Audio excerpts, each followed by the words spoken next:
Class 10th students, mind map series में आपका स्वागत है। आज करेंगे साइंस सब्जेक्ट से chapter number 9 light reflection and refraction. Class 10th science की ये सीबीएसई क्वेश्चन बैंक है ओसवाल बुक्स से। इसका देखेंगे चैप्टर नंबर 9। चैप्टर नंबर 9 आपको है यहाँ पर लाइट रिफ्लेक्शन एंड रिफ्रैक्शन। ठीक है, इसमें देखोगे ना तो रिवीजन नोट्स मिल जाएगा। रिवीजन नोट्स क्या होता है, जैसे आप एनसीईआरटी बुक्स पढ़ते हो उसके बाद आप नोट्स बनाते हो। नोट्स तो आप समझते ही होंगे, नोट्स के लिए काफ़ी प्रॉब्लम होती है। इससे क्या होगा, नोट्स बनाने से इससे रिवीजन इजी होता है इन एग्ज़ाम। क्विक रिवीजन्स के लिए बेनिफिट्स होता है। उसके बाद देखो ये है माइंड मैप। माइंड मैप को इस वीडियो में एक्सप्लेन किया जाएगा। लाइट रिफ्लेक्शन एंड रिफ्रैक्शन, पहले तो इसे समझते हैं कि होता क्या है। ओके, लाइट क्या है, एक एनर्जी सोर्स है। ओके, अब ये इसके लिए स्टार्ट करेंगे। सबसे पहले क्या करेंगे कि मिरर जानेंगे। मिरर कितने टाइप्स के होते हैं, ठीक है। आपको यहाँ पे मिरर जो बताया गया है वो 2 टाइप्स के होते हैं। मिरर हो गया आपको, एक तो मिरर दो हो गया, convex mirror and concave mirror.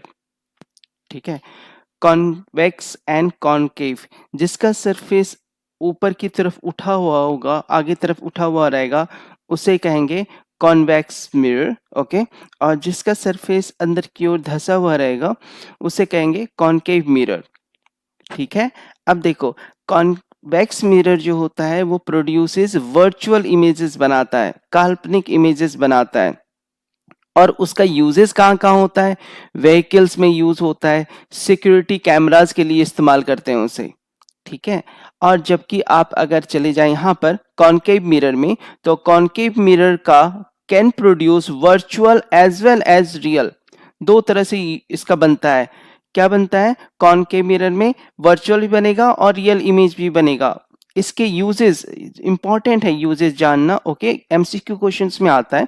Uses क्या है, टॉर्चेस एंड हेडलाइट्स में इस्तेमाल करते हैं, फ्लड लाइट में इस्तेमाल करते हैं, रिफ्लेक्टर ऑफ प्रोजेक्टर लैंप में इस्तेमाल करते हैं, और सोलर डिवाइसेस में इसका इस्तेमाल किया जाता है। ओके, और नेक्स्ट है पोजीशन ऑफ ऑब्जेक्ट, कहाँ रखेंगे तो इमेज कैसा बनेगा वो हमें लर्न करना है।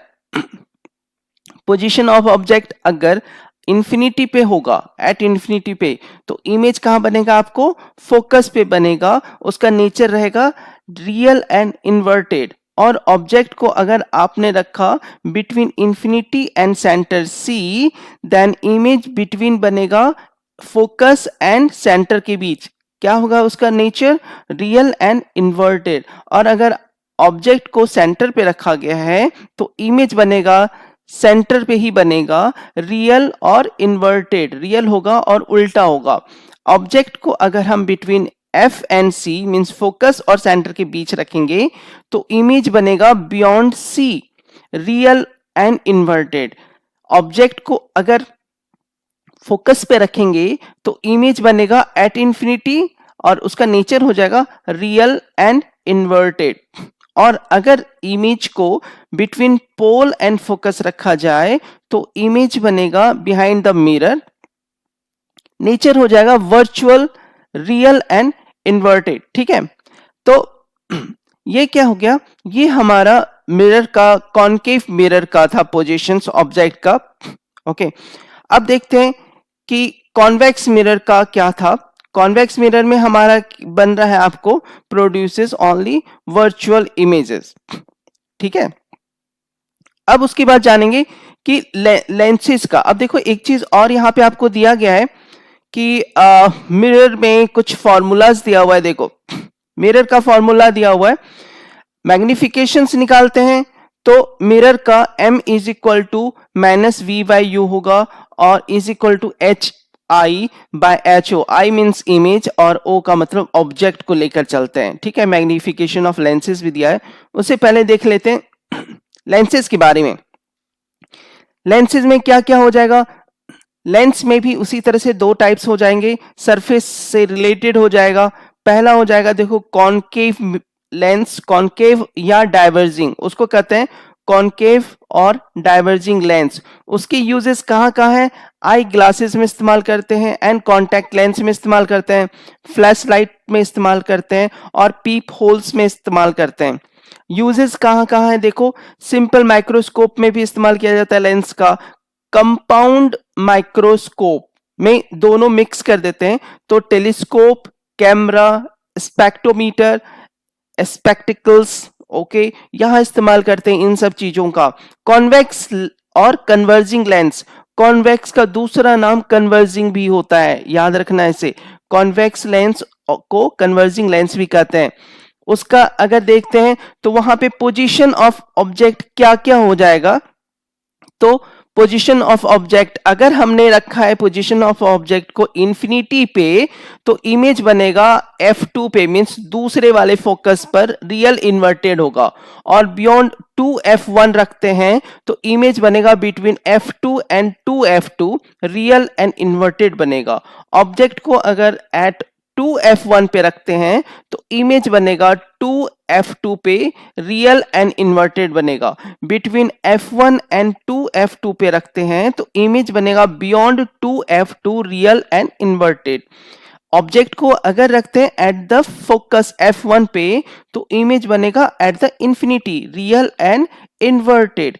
Between f1 and optical centre C पे रखा तो इमेज होगा on the same side of the lens at the object, virtual and erect हो जाएगा। अब देखो, दो चीज था इंपॉर्टेंट यहां पे, law of refraction. Law of refraction क्या होता है?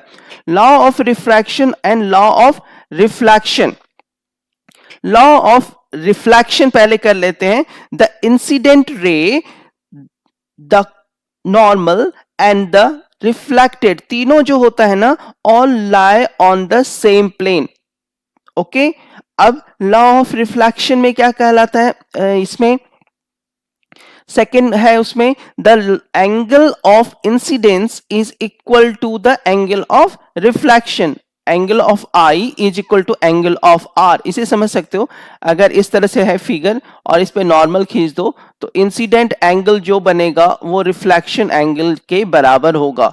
ये जो, इसे आई कहेंगे और इसे आर कहेंगे, reflection. Now law of refraction, law of, देखो रिफ्लेक्शन में क्या होता है कि जो रेज है वो टकरा के सरफेस से रिटर्न बैक आता है, बट रिफ्रैक्शन में जो रे है वो पेनिट्रेट करते हुए दूसरे मीडियम में चला जाएगा। इसमें क्या है? स्नेल्स लॉ है, जो उस कहता है स्टेटमेंट में, the ratio of the sine of angle of incident to the sine of angle of refraction is always constant, means n is equal to sin I by sin r।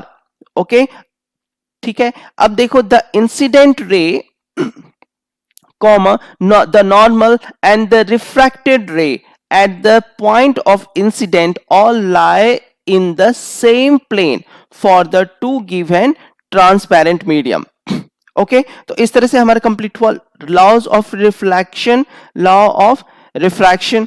Okay, now next देखते हैं कि इसका magnification से power of lenses में क्या क्या आ जाता है। पावर ऑफ लेंसेज में देखो क्या होगा, power of is measured in dioptre. Dioptre को डी से, कैपिटल डी से डिनोट करते हैं, और पावर का फॉर्मूला हो जाएगा आपको P is equal to 1 by f। f is the focal length of the lens. Okay, उसको मीटर में लेना है आपको। उसके बाद देखो, मिरर का अगर हम मैग्निफिकेशंस निकालते हैं, मैग्निफिकेशन ऑफ द मिरर, उसका फॉर्मूला हो जाएगा minus v by U. v क्या है? इमेज डिस्टेंस, u है object distance, is equal to H I by H O. I means image, O means object. तो height of the image divide by height of the object. Lens में आ जाओ, lens का magnification क्या हो जाएगा? Is equal to v by U is equal to H I bye O.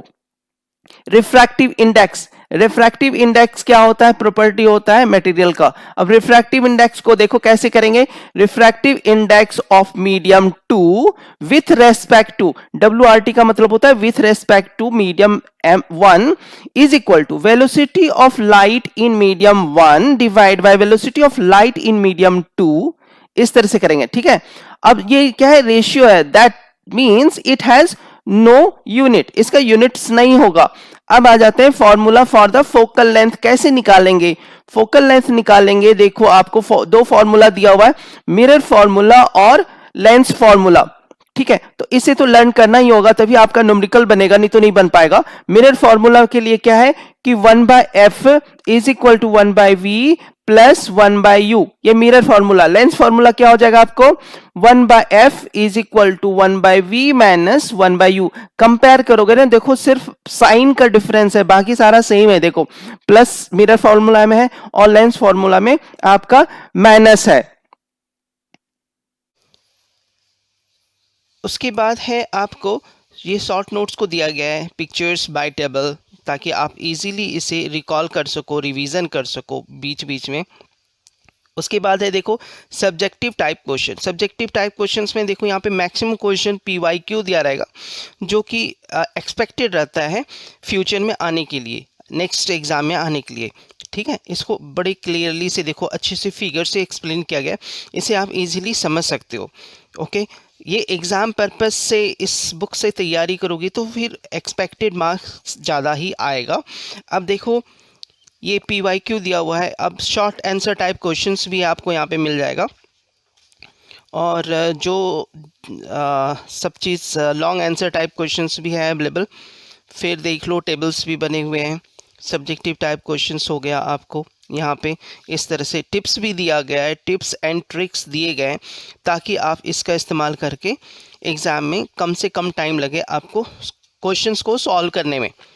Okay, numericals problems आते हैं इस चैप्टर से। ठीक है, अब देखो एक नया जो एडेड आपको कंफ्यूज करेगा, प्रॉब्लम करते हैं सबके लिए, competency based question. Competency based questions इस बार 50% आने वाला है, तो ये क्वेश्चंस की तैयारी अगर अच्छे से करो तो मार्क्स आपके ज़्यादा आएंगे। ओके, उसके बाद आप देखो assertion and reason type questions आते हैं, जो काफ़ी कंफ्यूज करते हैं। ओके, ये भी देख सकते हो questions. Okay, now subjective question है, और कुछ क्वेश्चंस के आपको यहाँ पे सॉल्यूशंस भी मिल जाएगा, इससे काफ़ी हेल्प हो जाएगा आपको एग्ज़ाम की तैयारी करने के लिए।